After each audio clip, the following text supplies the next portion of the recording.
వ్యక్తం చేస్తున్నారు. ఇక సిటీ వాతావరణం కూడా ఓ రకంగా దోమలు పెరగడానికి కారణమవుతోంది. సాయంత్రం కాగానే గాలిలో తేమ శాతం పెరుగుతోంది. ఈ వాతావరణమే దోమలు తిరగడానికి అనువుగా మారుతోంది. చెత్తను ఎక్కడ పడితే అక్కడ వేయడం వల్ల కూడా దోమలు పేరుకుపోతున్నాయి. అదేవిధంగా హైదరాబాద్ ప్రాంతంలో మల్కాజ్గిరి, ఉప్పల్, దుర్గం చెరువు, అదేవిధంగా అంబర్పేటలో ఉన్న నాలాలు కూడా దగ్గర కూడా ఇరువైపులా చెత్త పేరుకుపోయి ఉంటుంది.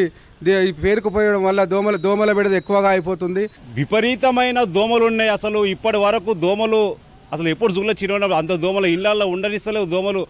మరి అధికారులకు ఫోన్ చేస్తేనేమో అధికారులు ఏమంటారంటే, సార్ ఒకటే ఫాకింగ్ మిషన్ ఉంది, మేము ఏం చేయాలి, మాకు ఒక్క ఫాకింగ్ మిషన్ మేము ఎక్కడ ఎన్ని గల్లీలు కొట్టాలి అసలు మేము అని వాళ్ళు అంటారు.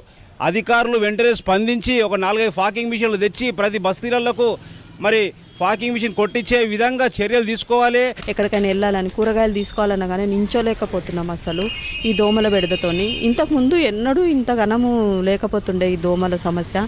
ఈసారి ఎందుకు ఇంత ఘనమైందో అర్థం కావట్లేదు. యాంటీ లార్వల్ ఆపరేషన్స్ చేపట్టే ముందే చెరువుల్లోని చెత్తతో పాటు గుర్ర